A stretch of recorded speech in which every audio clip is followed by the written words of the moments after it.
Hello everyone, my name is Tawfiq from Tenet Tech Electronics. I'll be giving you a brief introduction on the components that we have.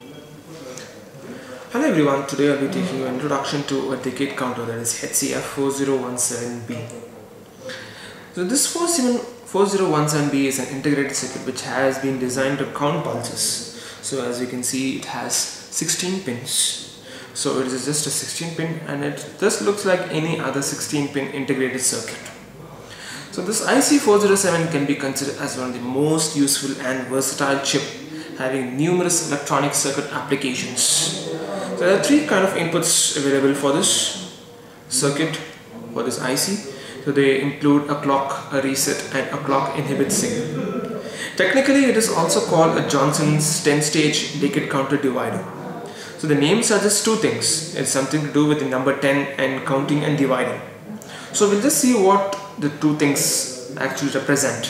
So number 10 is connected with the number of outputs this IC has, as you can see in 16. So out of 16, 10 are going for inputs, and these output become high in sequence in response to every high clock pulse applied to its input clock pin out.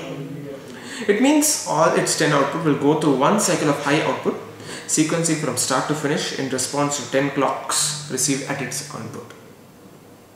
So in a way it is counting and also dividing the input clock by 10, and hence the name it has called a Johnson's 10-stage decade counter divider. So the outputs are labeled from 0 through 9. So it is from here, it goes to 0 to 9. So this is the starting point and it goes here. So this 407 takes a clock pulse in and then steps the output from a negative to a positive in a series of 10 steps, with only one pin being on at a time. So that means out of 10, so each one is on and each pulse, and it just changes to the next and next. So there are certain good features that we could see for this IC.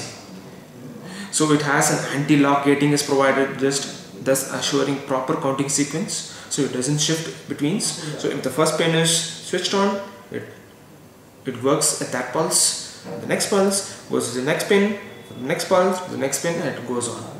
The decade output normally go low and go high only at their respective decoded time slot. So only at that time slot it shifts. They can be used in timing circuits and are often used to switch on and off LEDs or motors or other circuit.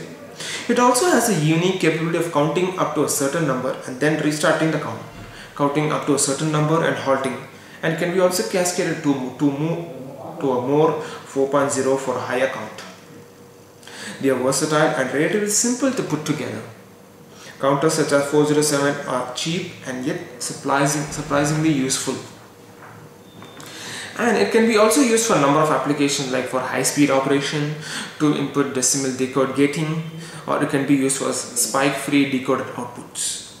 So it operates from 3 volt to 22 volt DC. If you have any doubts or queries, you can log on to www.tenettech.com, or you can drop a mail to info@tenettech.com.